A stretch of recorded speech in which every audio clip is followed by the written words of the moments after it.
ಹುಟ್ಟಿದರೆ ಕನ್ನಡ ನಾಡಲು ಹುಟ್ಟಬೇಕು, ಮೆಟ್ಟಿದರೆ ಕನ್ನಡ ಮಣ್ಣ ಮೆಟ್ಟಬೇಕು.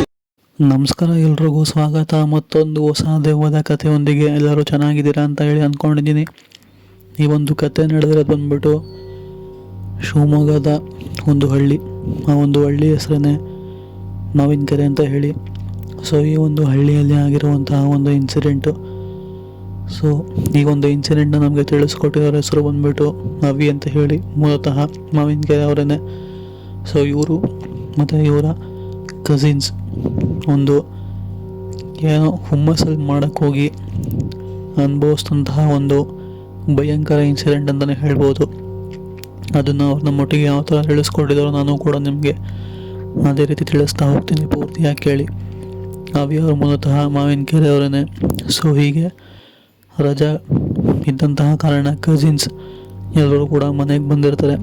ಸೊ ಅವಿಯವ್ರ ಜೊತೆಗೆ ಸುಮಾರು 4 ಜನ ಕಸಿನ್ಸ್ ಬಂದಿರೋಂಥ, ಟೋಟಲ್ 5 ಜನ. ಸೊ ಎಲ್ಲರೂ ಕೂಡ ಒಟ್ಟಿಗೆ ಮಾತಾಡಿಕೊಂಡು ಆಚೆ ಕಡೆ ಸುತ್ತಾಡ್ಕೊಂಡ್ಬಂದು ಟೈಮ್ ಪಾಸ್ ಮಾಡಿಕೊಂಡು ಮನೆಗೆ ಬಂದು ಮಲಗ್ತಾರೆ. ರಜಾ ದಿನಗಳಲ್ಲಿ ಇದ್ದಂತಹ ಕಾರಣ, ಒಂದು ವಾರ ಇದ್ದಂತಹ ಕಾರಣ ಸರಿ ಅಂತ ಹೇಳಿ ಹೀಗೆ ಅವಿ ಅನ್ನೋರು ಆಗಿದ್ದಾಗಲಿ ಅಂತ ಹೇಳಿ ನಾವು ಯಾಕೆ ಒಂದು ಅಡ್ವೆಂಚರ್ ಮಾಡಬಾರ್ದು. ಯಾಕೆಂತಂದರೆ ಎಲ್ಲ ಮಲಗಿರೋ ಹೊತ್ತಿನಲ್ಲಿ ನಾವು 5 ಜನ ಮಾತ್ರ ಮನೆಯಿಂದ ಆಚೆ ಹೋಗಿ, ಹಳ್ಳಿ ಆಗಿದ್ದ ಕಾರಣ ಹೋಗಿ ಸುತ್ತಮುತ್ತ ತೋಟದಲ್ಲಿ ಟಾರ್ಚ್ ಬಿಟ್ಬಿಟ್ಟು ಮೊಬೈಲ್ನ ರೆಕಾರ್ಡ್ ಆನ್ ಮಾಡಿಕೊಂಡು ಇದೇ ಥರ ದೆವ್ವ ಇದೆಯಾ ಇಲ್ವೋ ಅಂತ ಹೇಳಿ ಕಂಡುಹಿಡಿಯೋಣ ಅಂತ ಹೇಳಿ ಅಂದ್ಕೊಂಡು ಅವಿ ಅನ್ನೋರು ಪ್ಲ್ಯಾನ್ ಮಾಡಿ, ನಂತರ ಅವ್ರ ಕಸಿನ್ಸ್ಗೆಲ್ರಿಗೂ ಕೂಡ ಹುಚ್ಚೆಬ್ಬಿಸ್ಬಿಟ್ಟು ಪ್ಲ್ಯಾನ್ ಮಾಡಿಕೊಂಡು ಎಲ್ಲರೂ ಕೂಡ ಓಕೆ ಅಂತ ಅಂದ್ಕೊಂಡು ಸರಿ ಅಂತ ಹೇಳಿ ಸುಮ್ಮನಾಗಿರ್ತಾರೆ. ಅದಾದಮೇಲೆ ಈ ಒಂದು ವಿಷಯ ಊರಲ್ಲಿದ್ದಂತಹ ಅವಿಯವರ ಅಜ್ಜಿಗೆ ಗೊತ್ತಾಗುತ್ತೆ. ಅವರು ಈ ಥರ ಎಲ್ಲ ಕೆಟ್ಟ ಸಾಹಸ ಮಾಡೋಂಗಿದ್ರೆ ನೀನು ಇಲ್ಲಿರಲೇ ಬೇಡ, ನೀನು ಪಾಡು ನೀನು ಈ ಊರೇ ಬಿಟ್ಟು ಹೋಗ್ಬಿಡು ಅಂತ ಹೇಳಿ ಬೈದು ಸುಮ್ಮನೆ ಇರ್ತಿರ್ತಾರೆ. ಬಟ್ ಆದರೂ ಇವರೆಲ್ರಿಗೂ ಕೂಡ ಅದನ್ನ ಹೆಂಗಾದರೂ ಮಾಡಲೇಬೇಕು ಅಂತ ಹೇಳಿ ಡಿಸೈಡ್ ಆಗಿರ್ತಾರೆ. ಸರಿ, ಅವತ್ತಿನ ದಿನ ಬೇಡ ಅಂತ ಹೇಳಿ ನೆಕ್ಸ್ಟ್ ದಿನ ಎಲ್ಲರೂ ಕೂಡ ಮಲ್ಕೊಂಡಾದ್ಮೇಲೆ ಅವಿ ಮತ್ತು ಅವ್ರ ಕಸಿನ್ಸ್ ಎಲ್ಲರೂ ಕೂಡ ಡ್ರಿಂಕ್ಸ್ ಮಾಡಿಬಿಟ್ಟು ನಶೆಲ್ಲೇ ಮೊಬೈಲ್ ರೆಕಾರ್ಡಿಂಗ್ನ ಆನ್ ಮಾಡಿಕೊಂಡು, ಕ್ಯಾಮ್ರಾ ಹಿಡ್ಕೊಂಡು, ಟಾರ್ಚ್ ತೊಗೊಂಡು ಯಾರಿಗೂ ಗೊತ್ತಿಲ್ಲದೆ ಇರೋ ಥರ ಸೌಂಡ್ ಮಾಡ್ದೇ ಆಚೆ ಕಡೆ ಬಂದು ಹೋಗಿ ಹುಡ್ಕೋದಕ್ಕೆ ಶುರು ಮಾಡ್ತಾರೆ. 5 ಜನರು ಕೂಡ ಒಟ್ಟಿಗೆ ಇರ್ತಾರೆ. ಒಟ್ಟಿಗೆ ಒಂದೊಂದೇ ಜಾಗನ ಹುಡ್ಕೊಂತ ಬರ್ತಾರೆ. ಬರ್ತಾ ಇರ್ಬೇಕಾದ್ರೆ ಮನೆಯಿಂದ ಸ್ವಲ್ಪ ದೂರನೇ ಬಂದುಬಿಟ್ಟಿರ್ತಾರೆ. ಟಾರ್ಚ್ ಬೆಳಕೇನಾದ್ರು ಬಿದ್ದರೆ ಗೊತ್ತಾಗ್ಬಿಡುತ್ತೆ ಅಂತ ಹೇಳಿ, ಸೌಂಡ್ ಗೊತ್ತಾಗಬಾರ್ದು ಅಂತ ಹೇಳಿ ಮನೆಯಿಂದ ತುಂಬ ದೂರ ಬಂದು ಹುಡ್ಕೋದಕ್ಕೆ ಶುರು ಮಾಡ್ತಾರೆ. ಹುಡುಕ್ತಾನೆ ಇರ್ತಾರೆ.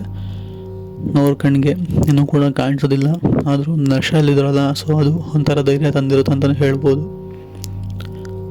ತುಂಬಾ ಹುಡುಕ್ತಾ ತುಂಬ ದೂರ ಬಂದುಬಿಟ್ಟಿರ್ತಾರೆ. ಸರಿ ಅಂತ ಹೇಳಿ ಸಾಕು, ಇನ್ನು ಹುಡುಕಿದ್ದು ಇಲ್ಲೇನೂ ಇಲ್ಲ, ಇಂಥವೆಲ್ಲ ಏನೂ ಇರೋದಿಲ್ಲ ಅಂದ್ಕೊಂಡು ವಾಪಸ್ ಮನೆಗೆ ಹೋಗೋಣ ಬನ್ನಿ ಅಂತ ಹೇಳಿ ಕರ್ಕೊಂಡು ಬರಬೇಕಾದ್ರೇ ಅವರ ಅದೃಷ್ಟನೋ ದುರಾದೃಷ್ಟನೋ ಗೊತ್ತಿಲ್ಲ, ಅವರ ಕಣ್ಣ ಮುಂದೆನೇ ಒಂದು ಬಿಳಿ ಸ್ಯಾರಿ ಹುಟ್ಟಿರುವಂತಹ ಹೆಂಗಸು ಕಣ್ಮುಂದಲ್ಲೇ ನಡ್ಕೊಂಡು ಹೋಗಿರೋ ಥರ ಅವರಷ್ಟು ಜನಕ್ಕೂ ಕಾಣಿಸಿರುವಂಥದ್ದು. ಯಾವ ಥರ ನಡ್ಕೊಂಡು ಹೋಗ್ತಿದ್ದಾರೆ ಅಂತಂದರೆ ಒಂದು ಜೋರು ಶಬ್ದ ಇಲ್ಲ, ಕಾಲು ಗಾಳಿಯಲ್ಲಿ ನಡೀತದೆ, ನೆಲದ ಮೇಲಿಲ್ಲ. ಆ ಥರ ನಡ್ಕೊಂಡು ಹೋಗುವಂತಹ ಹೆಂಗಸನ್ನ ಇವರು 5 ಜನರು ಕೂಡ ನೋಡ್ತಾರೆ. ನೋಡಾದ್ಮೇಲೆ ಅಲ್ಲಿಂದ ಎದ್ನೋ ಬಿದ್ದೋ ಅಂತ ಹೇಳಿ 5 ಜನರು ಕೂಡ ಓಡೋಗಿ ಮನೇನ ಎಷ್ಟು ಜೋರಾಗಿ ಬಾಗಿಲನ್ನು ತೆಗೆದುಬಿಟ್ಟು ಹೋಗಿ ಒಳಗಡೆ ಸೇರ್ಕೊಂತಾರೆ ಅಂತಂದರೆ, ಅವ್ರು ತಳ್ಳಿದಂತಹ ಬಾಗಿಲು ಫೋರ್ಸ್ಗೆ ಮನೆಯವರೆಲ್ಲರೂ ಕೂಡ ಎದ್ಬಿಟ್ಟು ಏನಾಯಿತು, ಯಾಕೆ ಇಷ್ಟೊಳಗೆ ಬಾಗಿಲು ತಳ್ಕೊಂಬಂದ್ರಲ್ಲ ಅಂತ ಹೇಳಿ ಕೇಳ್ತಾರೆ.